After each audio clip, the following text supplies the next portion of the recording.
welcome back to Talk with Ryan. That's it. All right. And I'm with my best friend. That's an immense honor. Thank you very much, my friend. I don't deserve it. He's too spectacular of a person, but nonetheless, yeah. And you can introduce yourself. All right. Please do. How detailed do you want this to be? Because I could give you my entire life story as well, but I know you don't want that. No, I want that. Give me.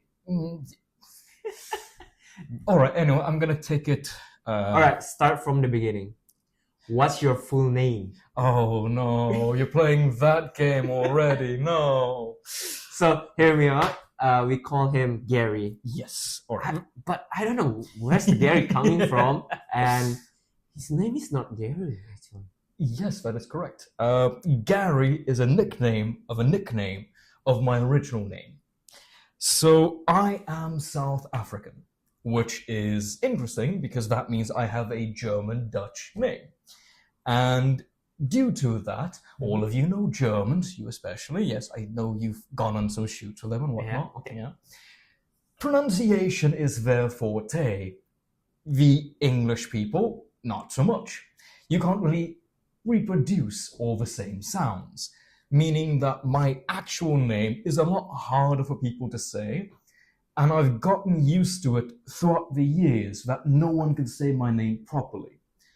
So much so that I got a nickname, and then a nickname, and then eventually another nickname that stuck, which is Gerry. Thus saying my real name is BENRICK, and it's not how you say it properly. That's the English pronunciation. Closer would be BENRICK. Too many people add in D's, too many people add in K and S's that are not supposed to be there, strangely enough.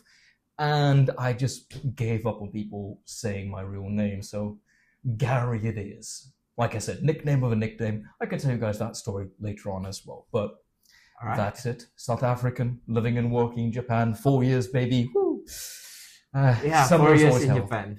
It's lovely. And earlier on the days, yes, I know you study in China as well.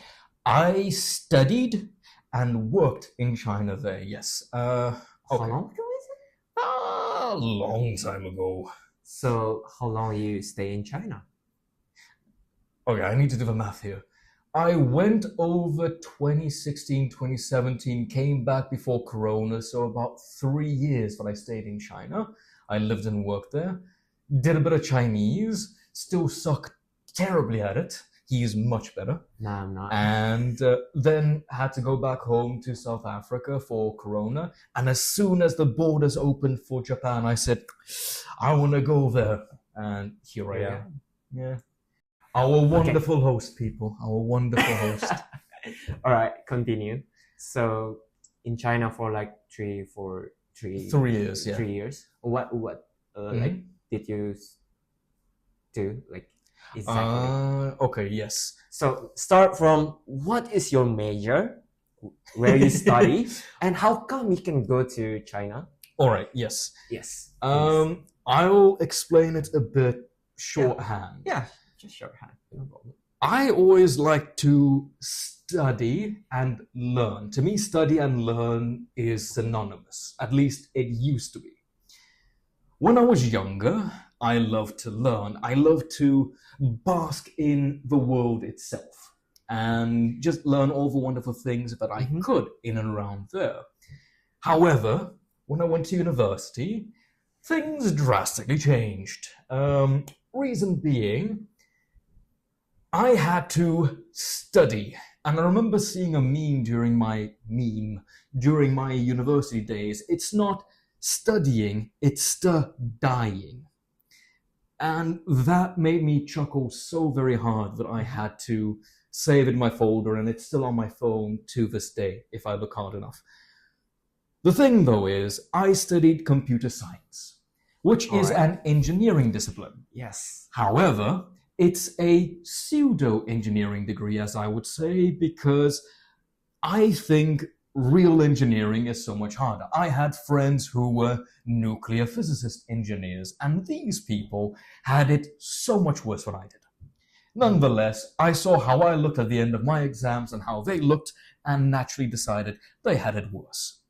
I studied everything about the internal workings of a computer, how to program in assembly, how to do user interface design, artificial intelligence, as well as linguistics, which was a small subset of what I did. I also did tutoring and studied in English almost my entire school life. There was a stint where I was not, and a stint where I was both English and my home language, and then a stint where it was entirely English.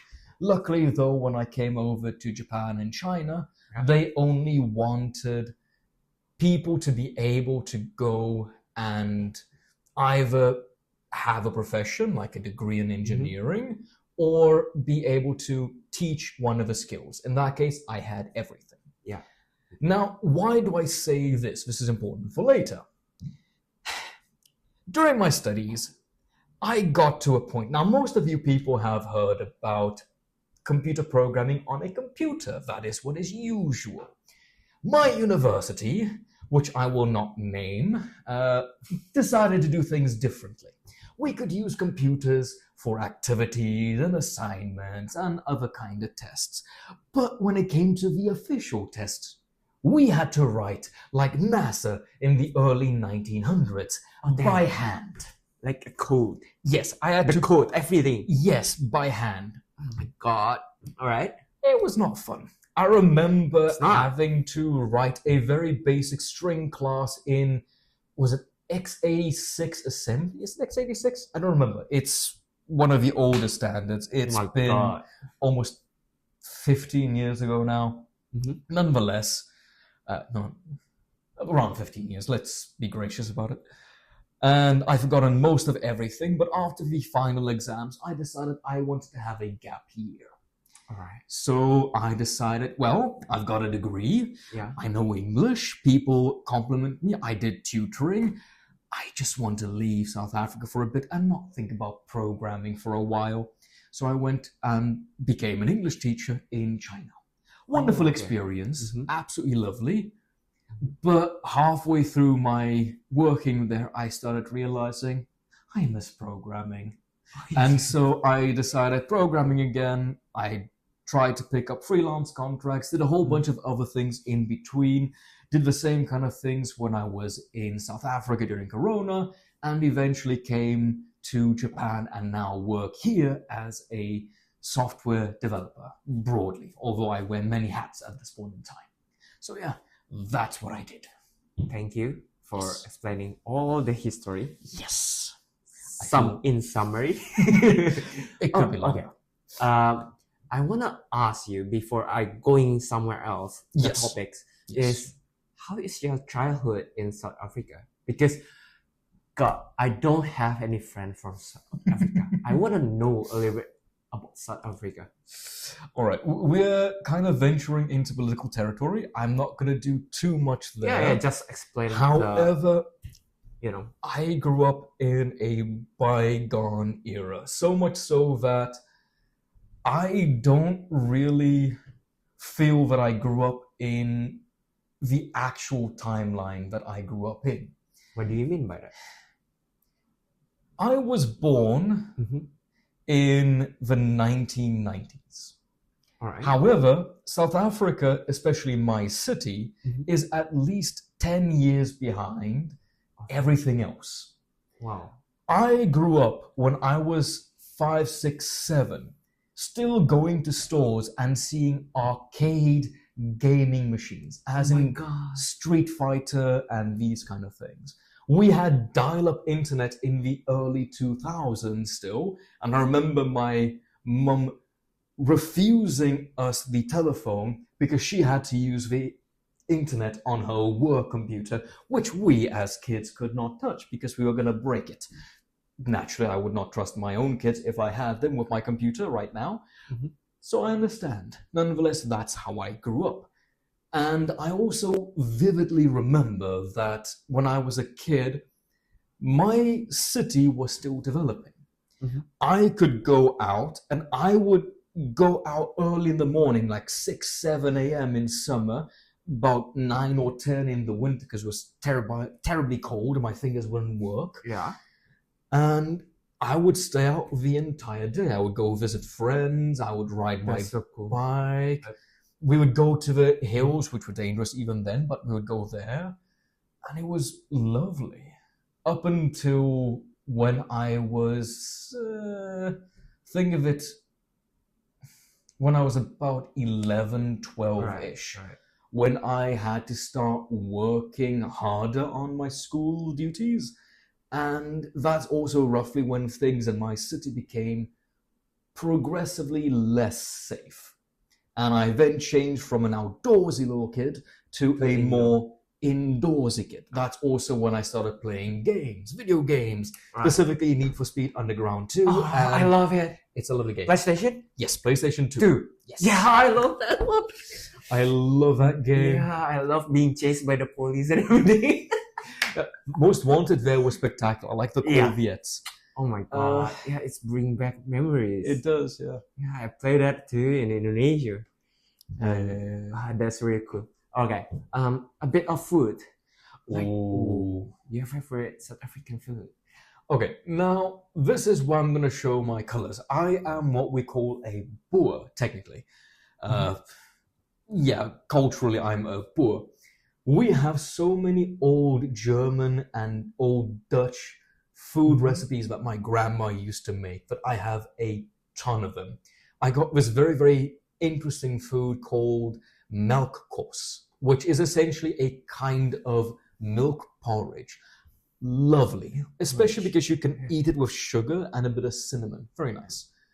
There's potato soups, potato bakes or dishes. It's when you thinly slice potato, add in maybe a little bit of, when I was young and I still ate pork, you can add in some pork, bacon, some ground meat, and you smother it in either a white sauce or a cheese sauce and cheese. Put it in the oven for about 10-15 minutes until the cheese just melts and it's ready to eat. Sound tasty. It's lovely. I can still make it to this day. It's an incredibly easy, but you should make it for me. Okay, deal. Christmas. Whenever we see each other next, I'll make it for you. All right. And then there's the age-old, all South Africans know this one. It's a braai. Not a barbecue, easy to be misunderstood, but same vein, nonetheless, it's a cultural event. And that's one of the things that I like most there. Because you would eat a ton of meat, you would eat what we call toasties or braaibroodjies. Absolutely delicious. And one thing that I really enjoy as well, that my uncle taught me how to make, is in South Africa, we get these very big mushrooms. They're about this big. Yep, about this big.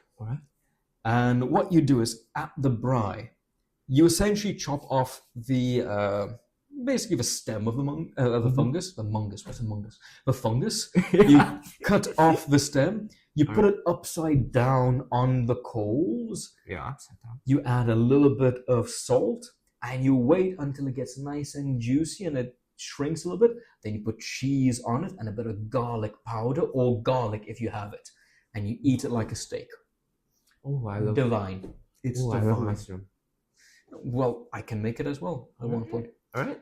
So yeah, those are the foods that I grew up eating. There's a whole bunch of other things as well. Thank you for sharing. So yeah, but that's key. Okay. Favorite destination in South Africa? If I want to go there, what should I see? Where should I go? Okay, first of all, it's a beautiful country, but also equivalently dangerous. More so now than ever due to some things that I'm not going to go into that I don't entirely agree with, but I can see why people do it nonetheless. Nonetheless, not too happy about it. Right, politics and everything. Yes, and it's not really something that I touch too frequently because it's... yeah, all right. Anyway. My favorite places to go would have to be 3 places that I used to frequent when I was younger. It's naturally Cape Town. Oh yeah. Everyone knows Cape Town. Cape Town, yeah, it's beautiful. I forgot the name of the actual beach, but there's one that we often frequented when I was young, especially with my grandmother who had to go to the hospital in Cape Town. Then it's Bloemfontein, one of the administrative capitals, or one of the capitals. South Africa has 3 capitals. Bloemfontein is one of them. Look into it if you want to. Mm-hmm. So Bloemfontein has this wonderful, wonderful park where you can see all the natural fauna and flora. It's so safe, so relaxing, so beautiful. It is amazing. I highly recommend that as well. And then the final one is Durban. Right now, it's not the best politically as well. It's slightly more unsafe when I was there, use proper English. And it's still very, very beautiful, because I remember when I visited some family and friends there, that the best thing was waking up to the sound of the warm beach waves crashing. And beach house? Not really. It's close enough, but close enough you can still hear the ocean. Oh God! And you hear the waves coming in. It's never not coming in properly. Right. And I would explain it as almost like a heaven on earth kind of time, because I'm gonna sketch it for you. You see pitch black in your dream. And all of a sudden, softly, you start hearing the waves coming in. Oh, yeah. Damn. And it comes in harder and harder. Then you start hearing the seagulls and the other birds.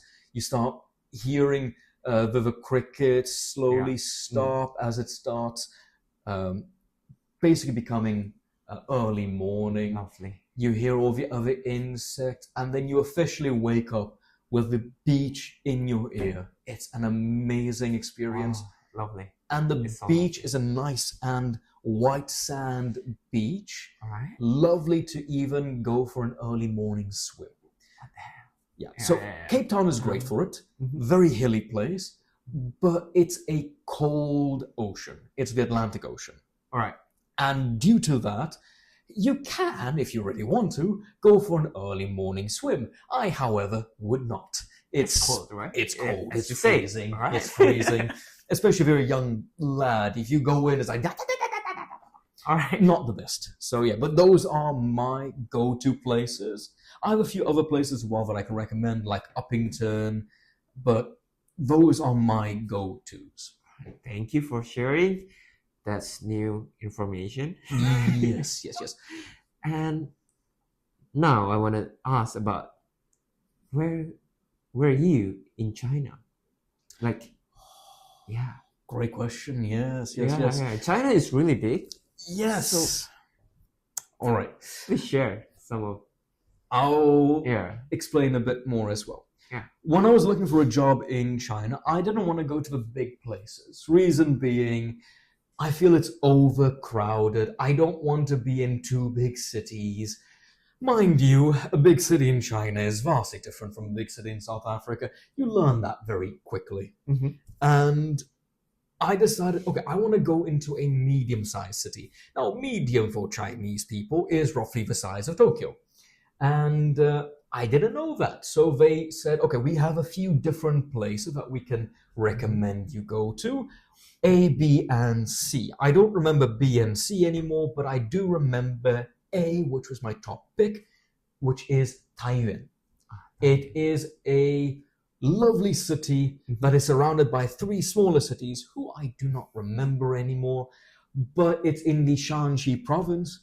Great place, great environment in and around, and the people were incredibly friendly. The smog, not so much, but otherwise, absolutely lovely place. I've seen some recent photos, and it looks like it's changed quite a bit as well. But that's China. Everything changes. It's rapid change in China. Even if you don't go like for 5 years, it's changed. Everything changed. Yes. The weirdest thing for me was when I remember talking to a colleague there, and she expressly told me, Gary, you have to be careful.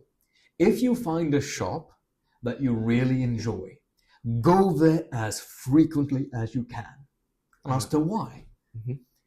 Guess it's kind of gone soon. Yes, it up and disappears like that.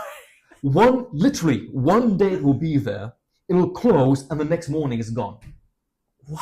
I don't know how they do that. I don't know how they do that. More than once, I have found a spectacular little place that I enjoyed going to. Mhm. And I would say, okay, I'm going to go there again, the restaurant or the clothing store, whatever.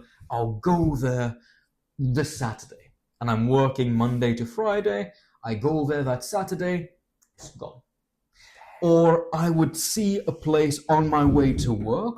Yeah. And then the next morning I walk past it and it's just not there anymore. Damn. I don't know how. But anyway, that was the entire situation. And that's why I decided to kind of live in the moment in many instances. I found this very nice. It's weird. I was living in China, but I favorited Korean food. Reason being, very close to my work area, there was this slightly shorter man. I think it's like 4 or 5 fingers, about shorter than I was. He was very stout and stocky, but he made the most delicious Korean food. And whenever I would enter the shop, he would have the biggest grin on his face. Occasionally, he would let me try new and experimental dishes as well. I would go every single weekend. Damn. It was one of my favorites. And then he up and moved. It was so sad. But yeah, and then I started eating more other Chinese dishes as well. I would frequently go out with my co-workers. We would eat a whole bunch of Chinese food as well. Hot pot being one of the biggest ones. And people don't know this, but it's incredibly delicious. A tomato and egg soup. Oh yeah, damn. It's lovely. That's lovely. It's lovely. It's a basic Chinese home cook. Yes. The only thing that I don't like is the Chinese scallions, because to me it tastes like soap. That's why. Alright, makes sense. Yeah, but otherwise, lovely. Okay, so your favorite food of Chinese hot cuisine? Hot pot. Easy. Hot pot. Yeah, you can put everything inside. Exactly. And they have different flavor for different days. Exactly, yeah. And especially when you crave that spice, right? You don't always get... mala. Yeah, it's lovely. It's lovely. All right. I'm hungry now. Oh yeah, me too. Okay. So you moved to China and then Japan as well? Yes, with a detour. But yeah. Yes. So do you miss China or South Africa right now? That is a very good question. It's a fantastic question. I'm going to have to say yes, but also at the same time, no. I miss the people. I miss the culture that I experienced, and I miss the time when I was there. Yeah. I would most accurately describe it as a nostalgic miss. I miss what I used to experience in South Africa. When I was there during my brief stint during Corona, I found that not only had I changed so much that I didn't recognize where South Africa was going anymore. And the same thing with China. The people there are also going in their own way. And this is one of the things that is kind of troublesome as an expat. You change in your own way. And when you go back to your country or back to the places you used to frequent, you think that things are going to be the same, even knowing it's not. And when you do, you realize that everyone else moved on. Everything has changed. Yeah. And then you're left missing and wanting the things. Yeah, back where they are. Yes, exactly. So I would say well. I miss South Africa during the time that I grew up. All right, makes sense. South Africa has changed both for the worse and for the better. It's much more technological now. It's going a lot quicker in many other areas. Right. It's beautiful beyond belief, but it doesn't feel like home in the same sense anymore. Right. And I miss that home that I had as a kid. And China is the same thing. I can now visit. I'm actually planning a trip very soon. Right. And I miss the people. I'm probably going to say hi the next time I visit again. This brief visit's going to be very, very short, and it's only going to be for a few people. Right. Now, I'm planning a bigger visit as well in the future, but I expect exactly the same thing. The same was true when I visited Hong Kong again. I make it a habit to go and visit Hong Kong every so often because that was my getaway from China. I just wanted to get away for a bit. But Hong Kong is China. Yes, but I mean, I know. Culturally and place-wise. It's a politics. Yeah, politically it's terrible. Yeah. But so in China, it feels more like America. In Hong Kong, it feels more like Britain and Cape Town. Mm-hmm. And what I mean is when I want to escape China is I want to go and feel how it felt to be in my hometown of Kimberley, in my visit to Cape Town, when you could still see a different culture inhabiting the city. All right. And I loved my city in China because the best way to explain it would be cyberpunk, but American cyberpunk. I don't know how to explain it otherwise. It was lovely. The people were amazing. And it felt like visiting America. I would meet Americans and they would say, oh, it's kind of like being back home. All right. But then I'll go to Hong Kong and I feel so at home there because the buildings, the architecture, and some of the mannerisms of people there are so much like those back home. So it's a kind of a reprieve for me.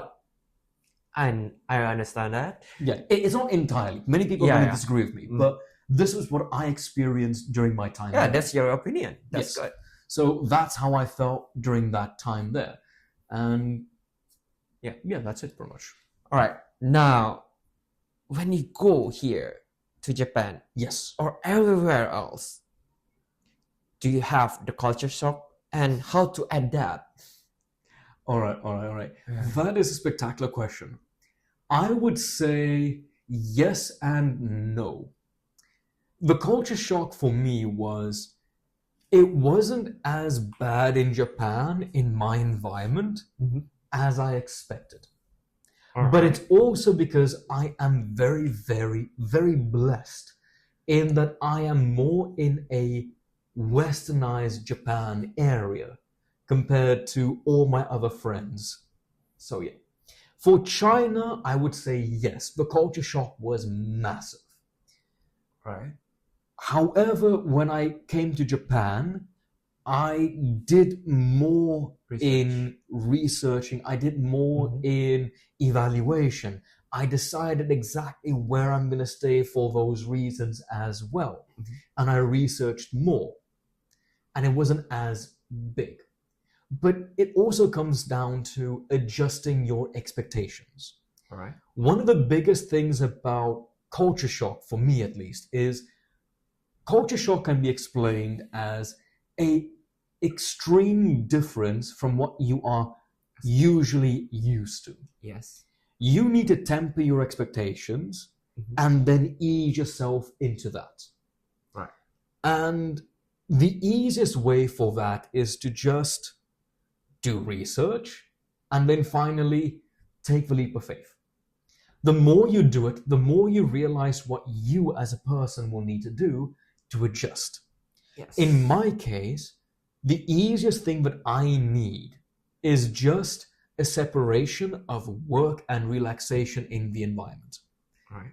Because in China, at least in the area where I was, it was very easy for work to bleed into every single aspect of your life.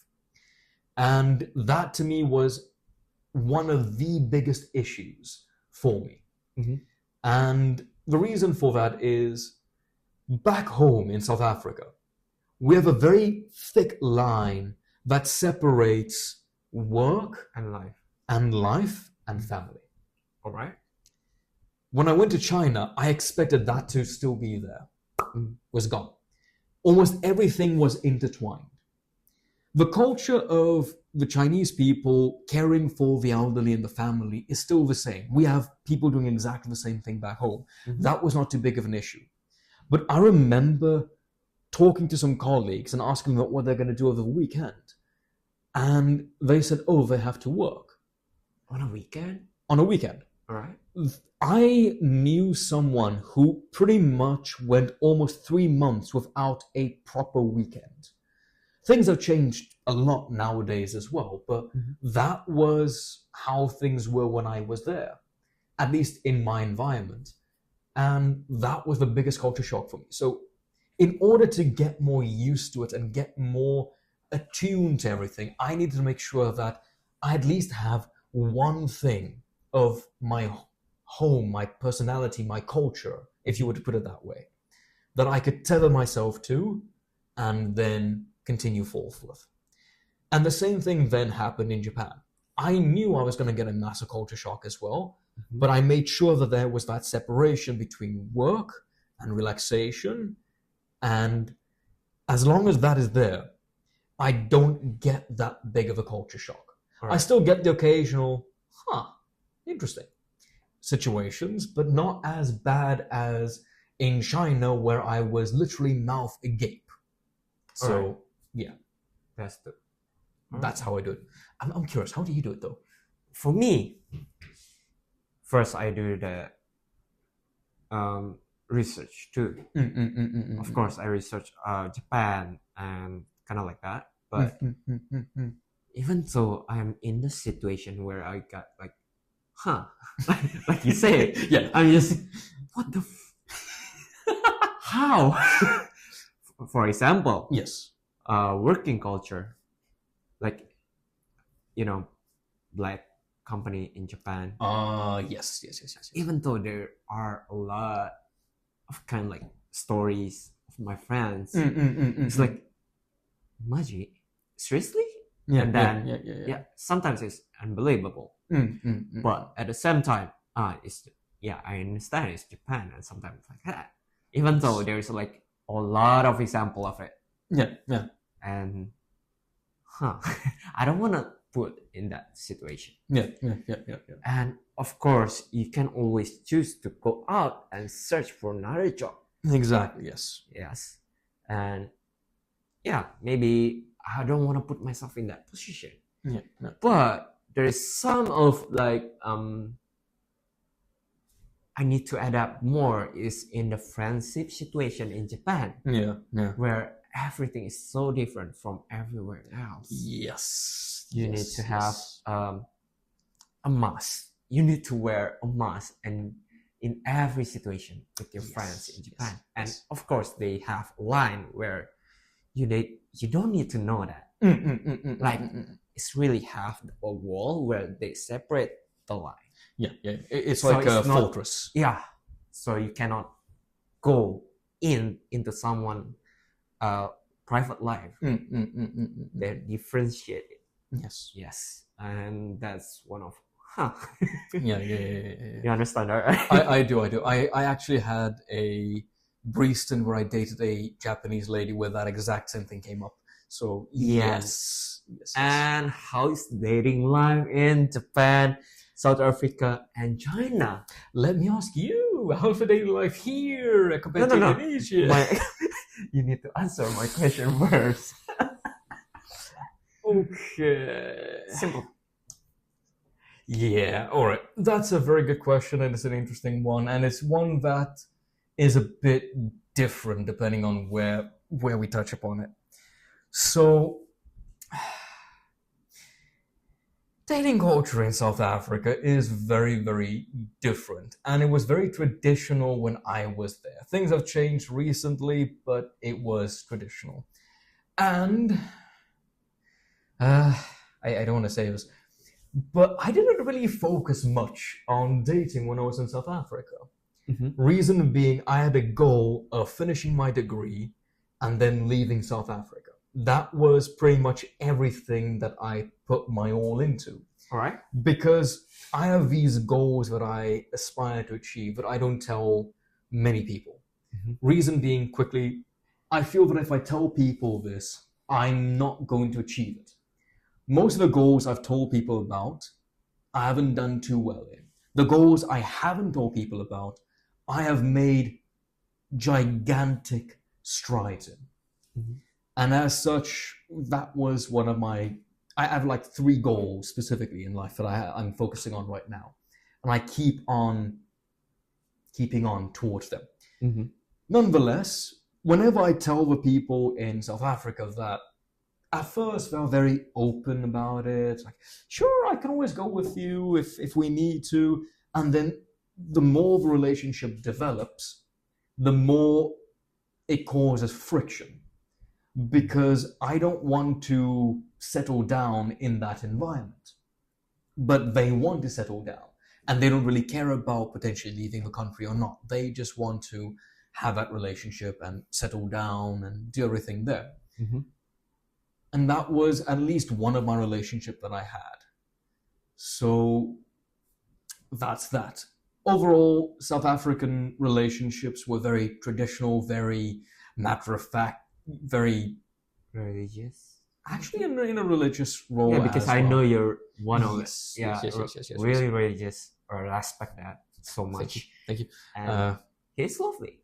Oh, thank you. I appreciate that. Yeah. Thank you. Moving on to China then. Yes. So just to explain that, mm-hmm. China was a lot more open with that. Although the biggest issue for me was trying to find someone that was more culturally aligned with what I wanted. Okay. Because that's important. There are 2 instances that I remember being in China. Mm-hmm. And I was essentially dating a lady, and this very same lady, lovely person, but put me on a roster where I had to compete for her attention with other people that she was not in a relationship with. What? And that kind of set me off so much so that I withdrew all my care and everything from a relationship and said, we're finishing this, because culturally that did not match. Right. Then another one was a lady that had specific roles for different people. And it was also relatively frequent when I was there that you would meet some women, not many of them, but some women that would have 3 boyfriends. One would be the main boyfriend, one would be a boyfriend like a sugar daddy kind of thing that would provide extra spending money, and then the other one was purely just for fun, whatever that entailed. And I coincidentally found myself on the tail end of one of those. So which one are you? That was a good question. I didn't get that far. She was interviewing me for the whole situation. Damn.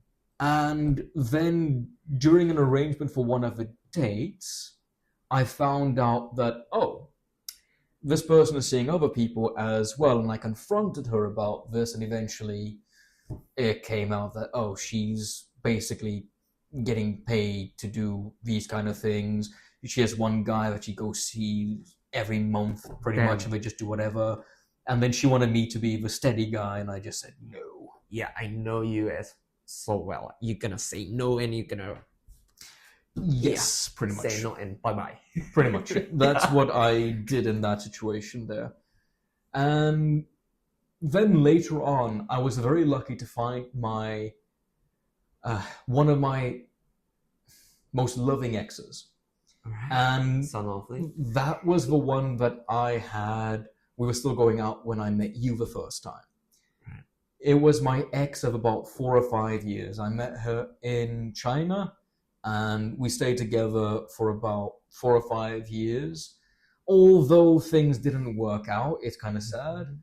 We just kind of went our separate paths. Nonetheless, we were more culturally and mindset-wise aligned. So much so that we knew what we wanted. We knew that we wanted to only be monogamous. We knew the ups and downs and what we were going to experience and expect, and mhm. that's what we stuck with. And that was then the case. So it was a bit of a culture shock in that case. So we can go back to that. That was the biggest issue that I experienced dating-wise in China there. And Moving on to Japan. to Japan, yes. I haven't really dated many people in Japan because for the longest time I was still with my ex from China, lovely lady. Mhm. Then I went through a brief stint where I met two Japanese ladies. Yeah. The first one was a very traditional and very lovely lady. Mhm. So much so that we went out on one date. I made it as great as I possibly could for her. We spoke, it was a mixture of Japanese and English. She wanted to learn English because she's going to visit her family in the UK, specifically London. And she wanted me to help a little bit there as well. We went on a date. However, she was so traditional that near the end of the date, when we started speaking about the more serious things, we realized that there are some differences in what we would like to do. There were things like kids, where we're going to stay, are we going to go abroad? That's a hard Yes. discussion on the first date. Well, it was touching upon it. It was going to be more for the second date, but she was essentially feeling out those kind of situations. And it just came out that, no, that wasn't really going to work out that well. And after the first day, she also told me that it's not really going to work out due to my goals being this and yours being similar, but still not similar enough that this is going to last. All right. And I still have a very fond memory because she was insanely cute, insanely funny, Mhm. and being around her was like being near the river when you can see the sakura. I don't know how else to that put it. sounds romantic. It was nice. It was nice. Okay, so first of all, that's really rare to see in Japan. Yes. It's really rare to see, and someone like that, like a traditional couple. Yeah, and it was It's kind quite of nice. rare, yeah. It was very, very nice. I was very, very glad to meet her, and all the more respect to her. I actually learned from this going forward as well. And I said my best wishes to her. I haven't spoken to her in a very long time now, but the last thing that I do know is she's doing well. She went to England, had a good fun time, and came back and is now helping her family again at home. So, yeah, that's it. The second one is more traditional. This was a Japanese lady that went to America, basically grew up there and came back. And that was a more of a mixture where she still had some of the things like the 3-day kokohaku. And she also then had a roster of men, which I only found out after the fact, which was not very fun. Oh, damn. Yeah. Yeah, all I remember was basically asking her out to go steady, like be my girlfriend, and then her ghosting me for a while, and then coming back like, oh yeah, sorry, I'm dating someone else. He beat you to it. Very Japanese. Yeah, and I did not know that whatsoever. And from then on, the first thing that I do whenever I date someone in wherever is say, I'm only seeing you. I'm only going to see you. Are you seeing someone else at the same time? If you are, sorry. That's the line. That's it. You need to draw the line. Yes, pretty much. In here.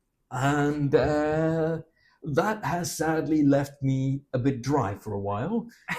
But it's okay. We'll see what's going to happen. Plus, I'm actually talking to someone incredibly lovely at this point.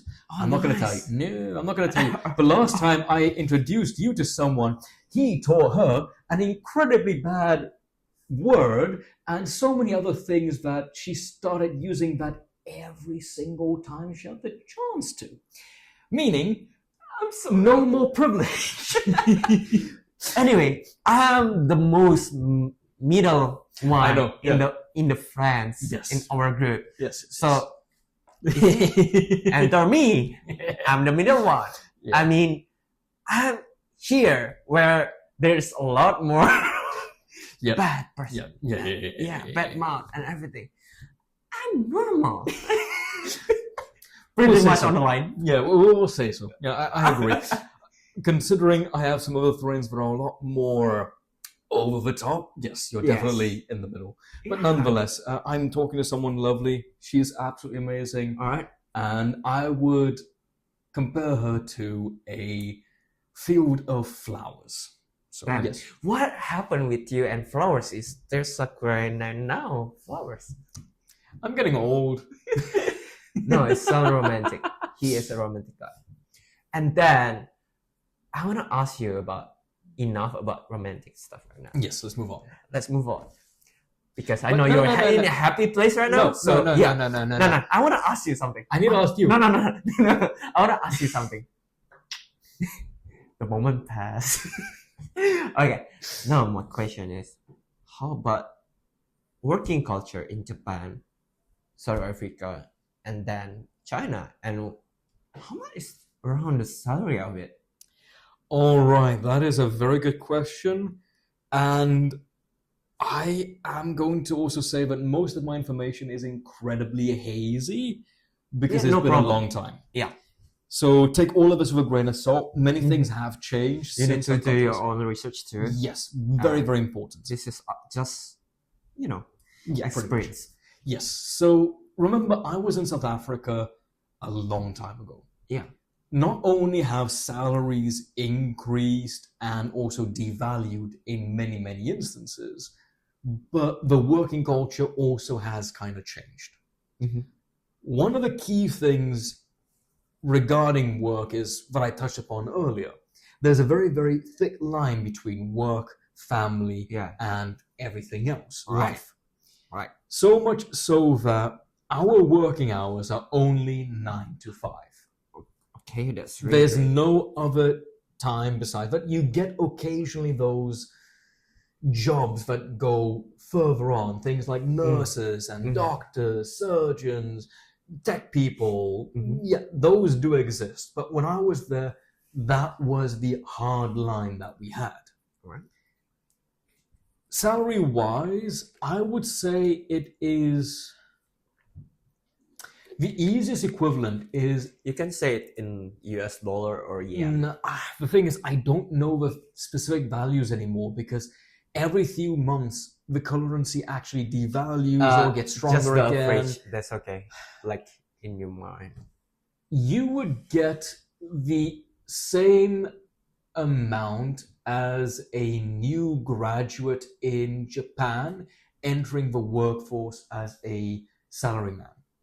However, rent would be close to 60 or 70% of your salary.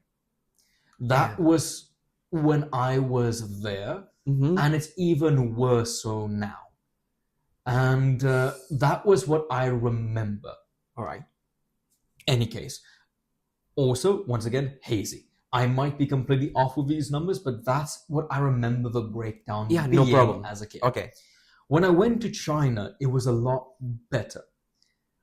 As a foreigner, I was afforded certain privileges that I actually feel were a little bit unfair Mhm. compared to what the natives had.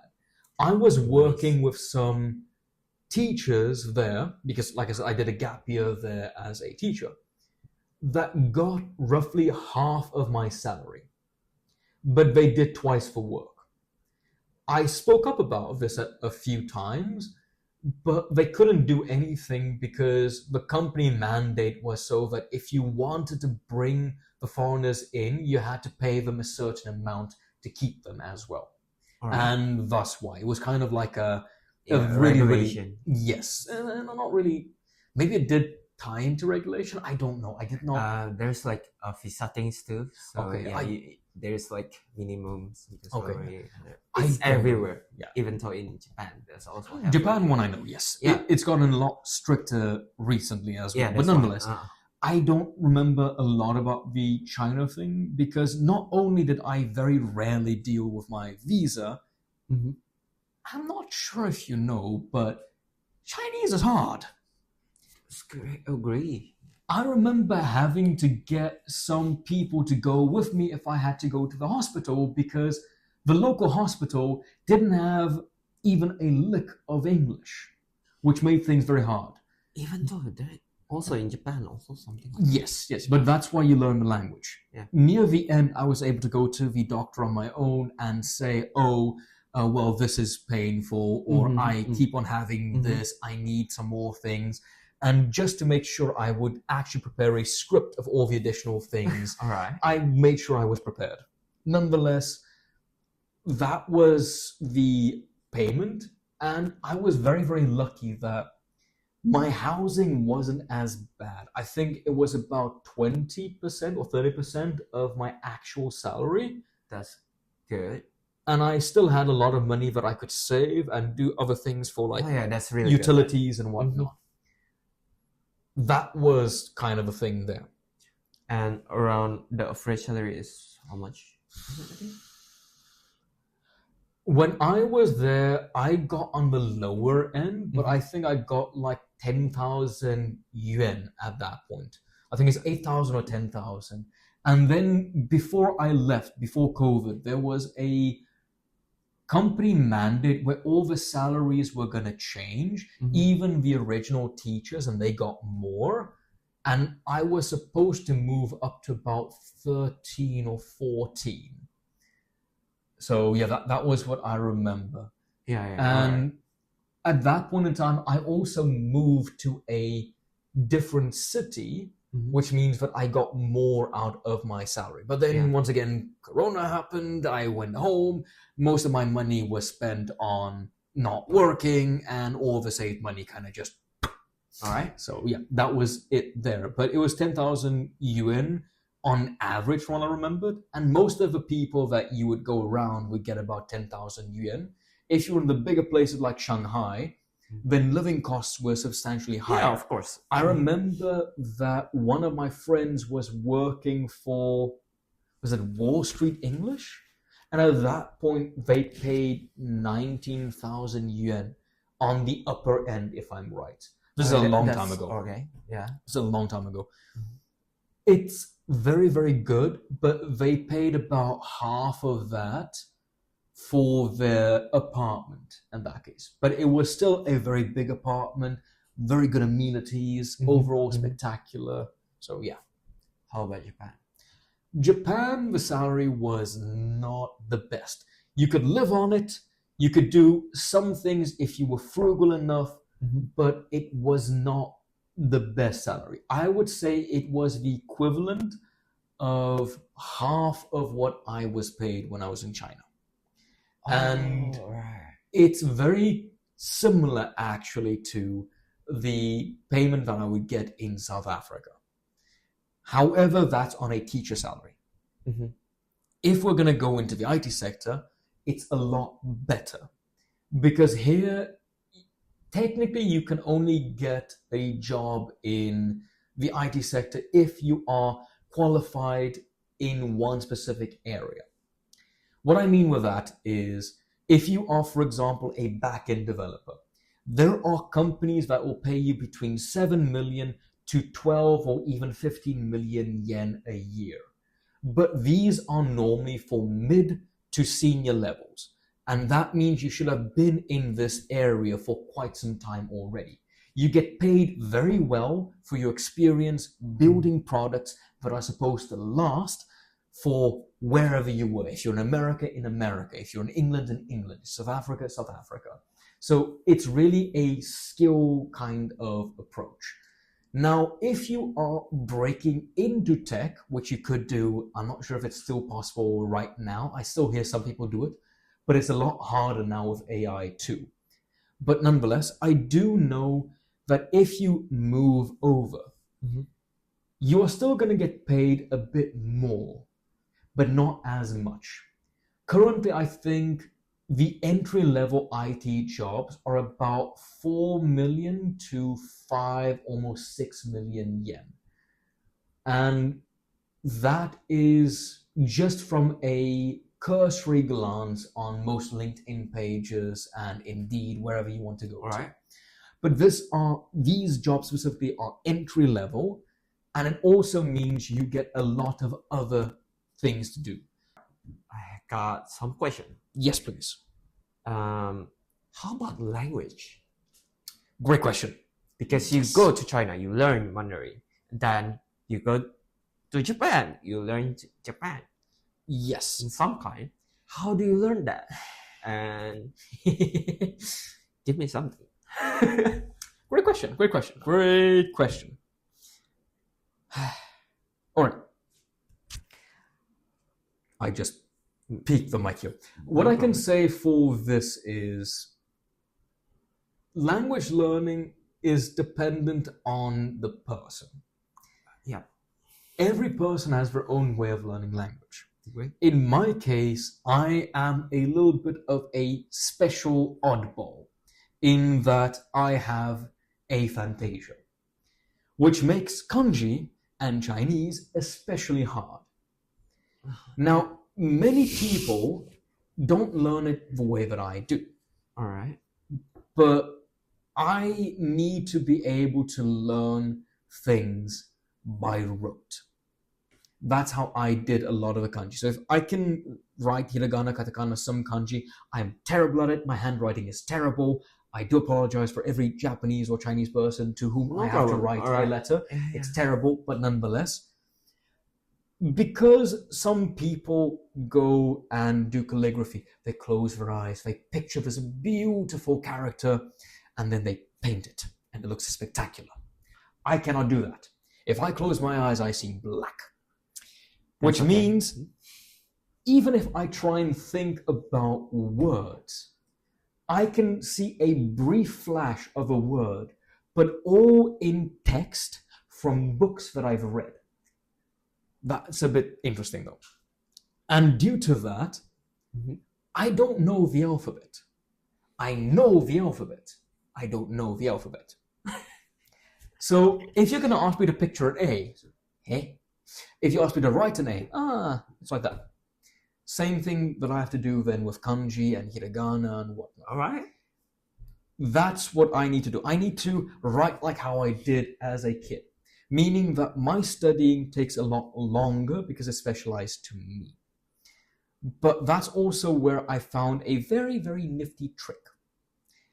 You are essentially a large language model with a lot of additional benefits to it. The more data you give your brain, the easier it is for you to form patterns, the easier it is for you to essentially know how to make sentences. They might not be exactly perfect, but that's why you need to practice and speak to people and listen as well.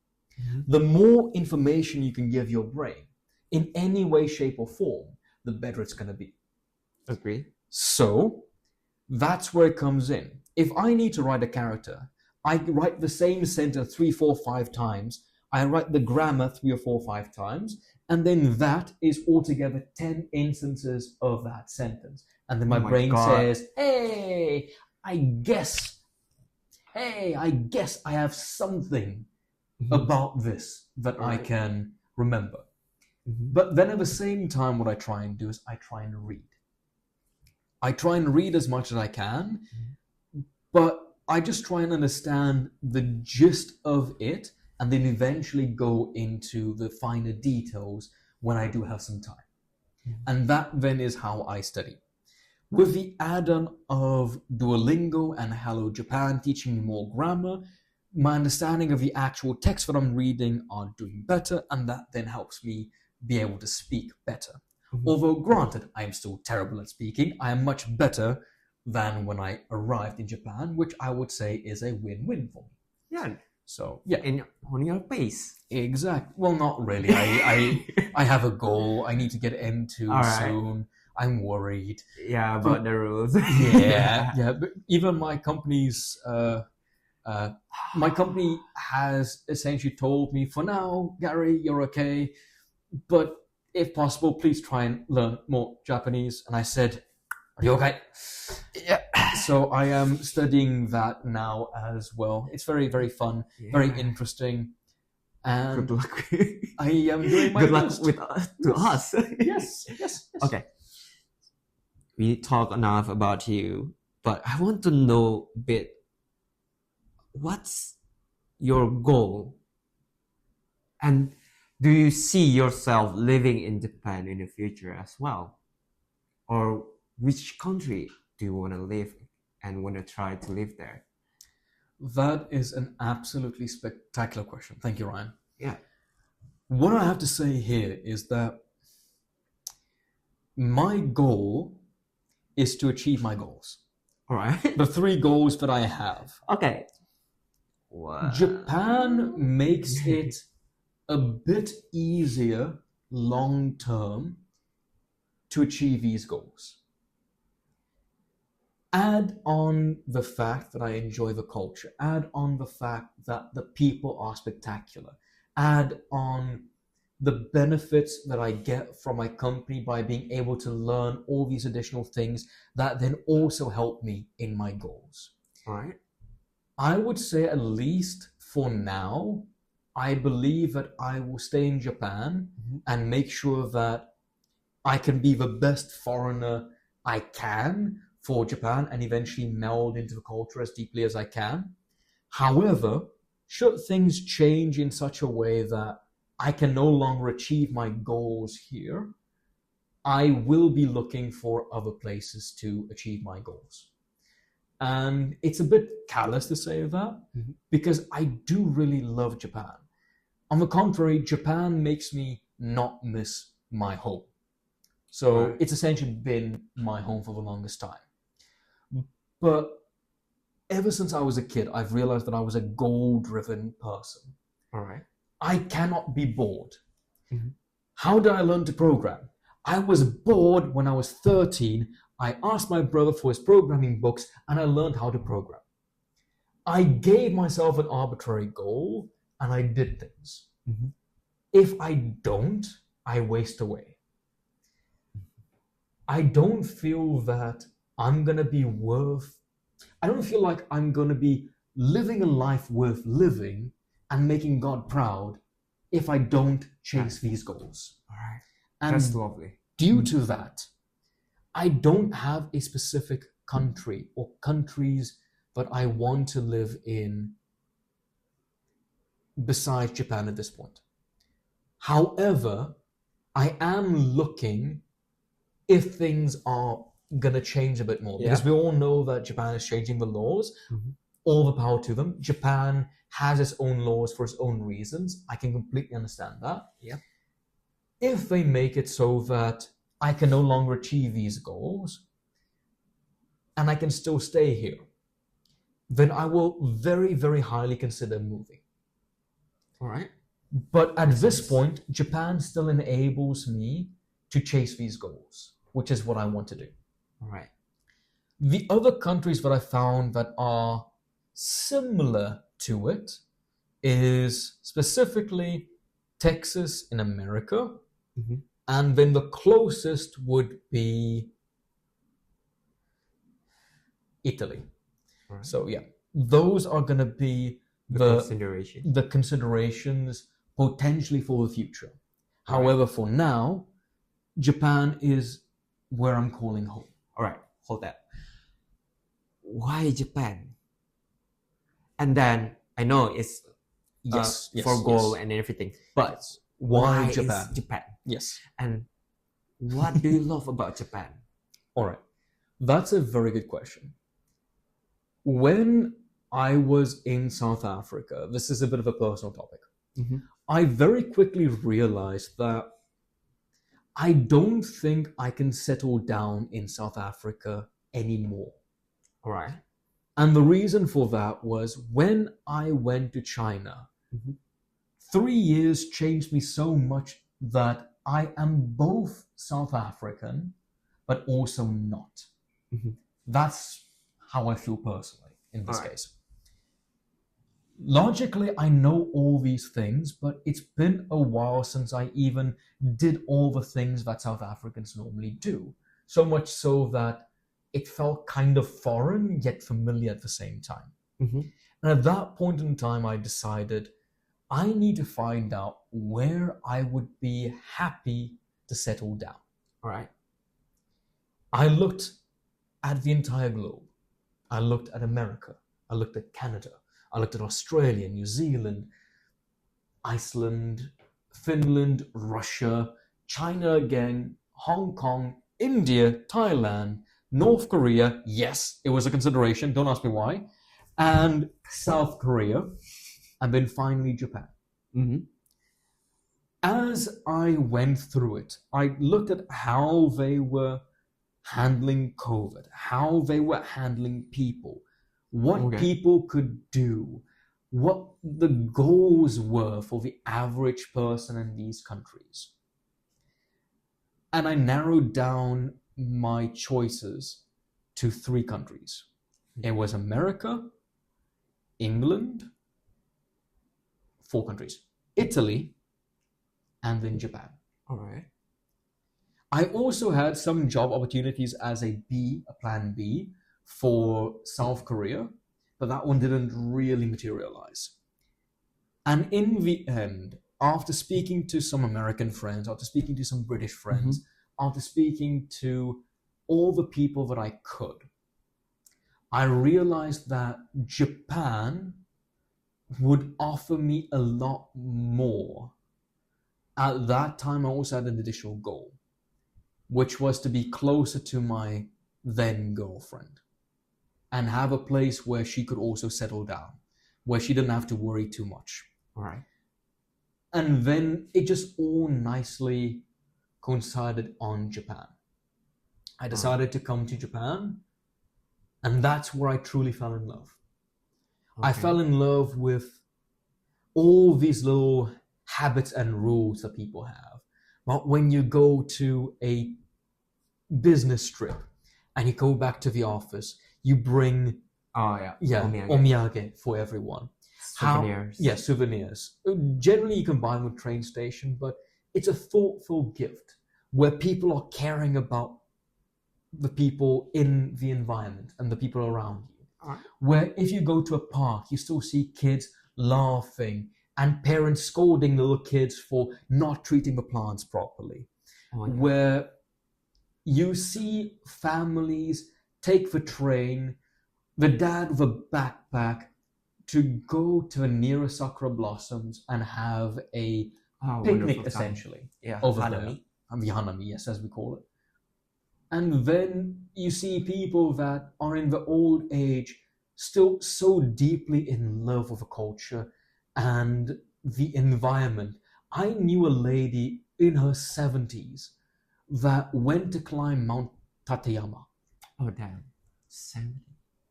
And she did so well. She showed me photos of her at the top.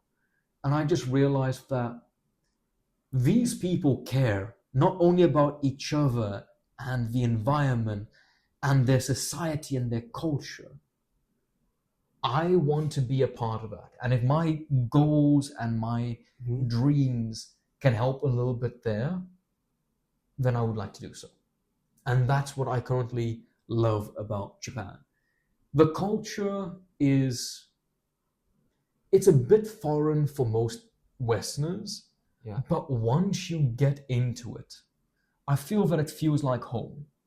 Maybe it's also from a place of privilege in that I'm still a foreigner. They don't have as many expectations of me as they do of a native Japanese, which is often an issue for many people. Yes. We got the Gaijin pass. Yes. But nonetheless, once you get closer, they extend some of these responsibilities to you. Mhm. And I feel that not only as a foreigner, but as someone living here, it's also my duty to take up some of those responsibilities. Because I live here and I feel that is part of Responsibility. pick up the heaviest responsibility you can in the environment and carry it as far as you can. All right. How about food?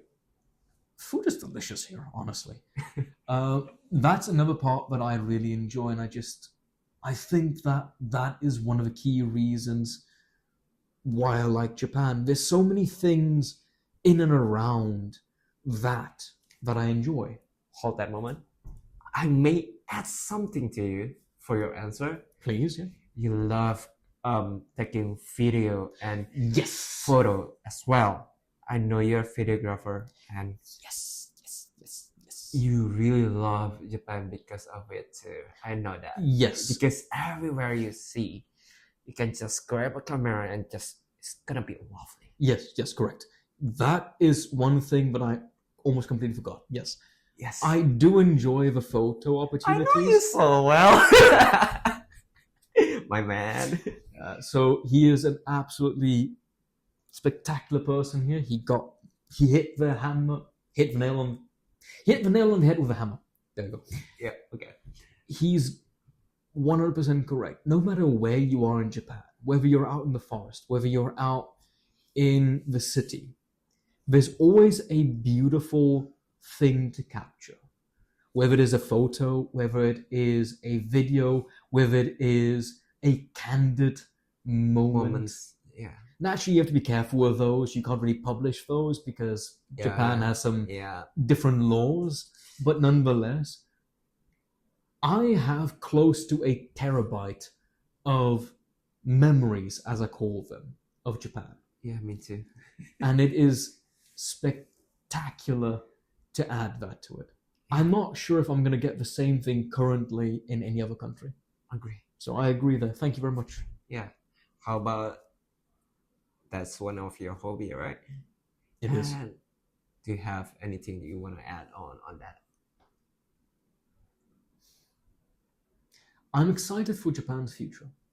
I'm excited for all countries' future, but Japan in particular. And the reason for that is Japan feels... What's the best way to put it? Let me use a metaphor for it. Japan feels like Tomorrowland. Tomorrowland? Yeah, most of you might know this from the old film as well. But Tomorrowland is this age-old idea where atom punk reigned, where anything is possible if you work hard enough. It's what America was originally founded on, that part of the idea of like the early 1940s, 1950s. And Japan's future feels like Tomorrowland. America feels like it's going to go back to that, but I'm not sure when. And it might just be me being a bit more optimistic, but that's something that I want to see Japan do. I want to see Japan's Tomorrowland. Nice. And I think that's it. Yeah. And I feel terrible because I've just been rambling on and I keep on wanting to ask you questions and he is methodical. He just moves on. No, today is about you. Well, that is incredibly wrong. No. All right. Shoot, one question. One question. What is your goal for Japan this year that you feel open to share with a crowd? I want to capture more of Japan. I want to because like you say,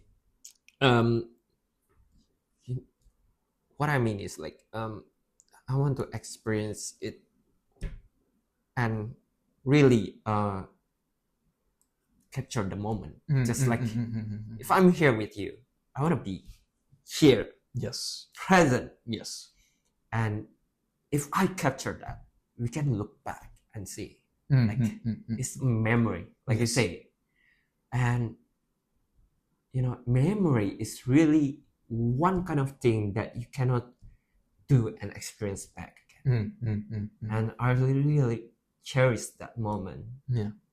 We share, like even though with stranger. Yes. Like for example, we met someone in that bar, or in a park. Yes. Yes. And we talk. Yes. That's really kind of like things that I really like. Yeah.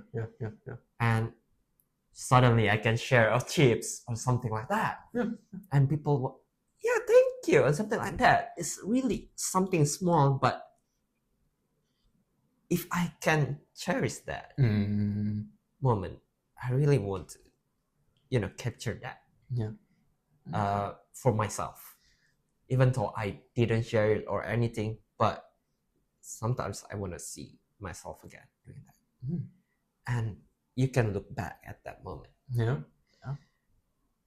Especially, I want to capture video and photo of Japan too, because, like you say, it's gonna change, and every time it's gonna change, right, in the future and something like that.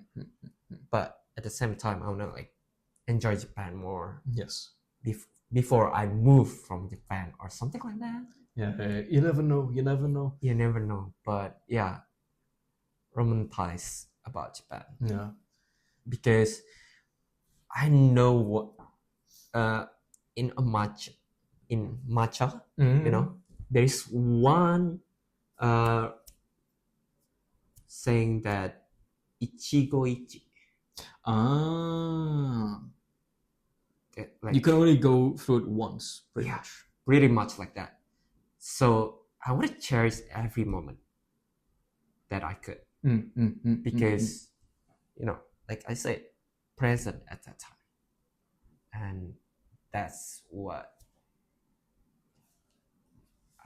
my goal is for this year, for Japan. I want to go travel more. I want to see Japan more. Yeah. And one of my way to like fall in love is like, I want to go and experience it and have some memories of it. You never know what the future said. So as long as I'm here, I want to I want to go. Yeah, I want to see that. Yeah, I want to take photo of that. Let's go here. I'm so random, but yeah. If someone's invite me to go somewhere, I'm just, let's go. Yeah, unless it rains. Rain is okay, but yesterday is really bad. Yeah, it was too bad. You're so lucky that you did not go. I was soaked head to toe. Because I cannot even go. Yeah. It's rain badly in my place. Yeah. So I'm just, I don't think so. Yeah. And later at night, something happened at 2 a.m. Yeah, no, I was very surprised. It was almost 5.9 magnitude earthquake. Yeah, and I'm just like, everything is like the alarm go blaring and then everything shake. I'm just like, oh damn, what should I do? There's that small, if you don't come from a country with earthquakes, there's that very, very small, brief second when you think, I'm gonna die. Yeah, panic. Yeah, I'm panicked. Yeah, and I cannot sleep afterwards. Yeah, I'm worried. But I know that one. Yeah, some people going out, and then there's a radar in near our place to stay. That like near my apartment, there's like a siren saying yes. Yeah, something like that. Well, it's good to try and make memories of that too, like videos or photos. Yeah, I didn't have any power left at that moment, and then I'm just like, oh no, and panic and just capture the warning like in the phone and put it in threads. Yes. And more story. But it's fun. It's fun. For like a brief second. Oh, it's moving. Oh no. Yeah, pretty much. Yeah. And my friend told me she was on onsen. Oh no. What are you gonna do if it's like in onsen place? You fully naked. Pretty much, yeah. You only got a towel like here or wherever. Yeah. For me, I'm gonna run naked. Trust me, I'll do that. Yeah, I'm gonna evacuate nakedly.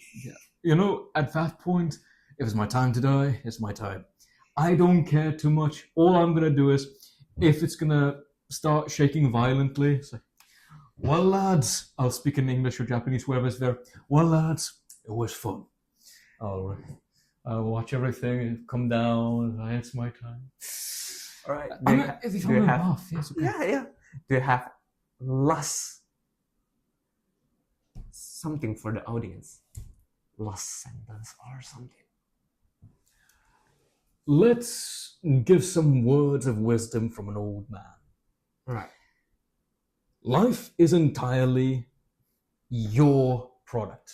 You make your life. You decide where you go. You decide where you stay.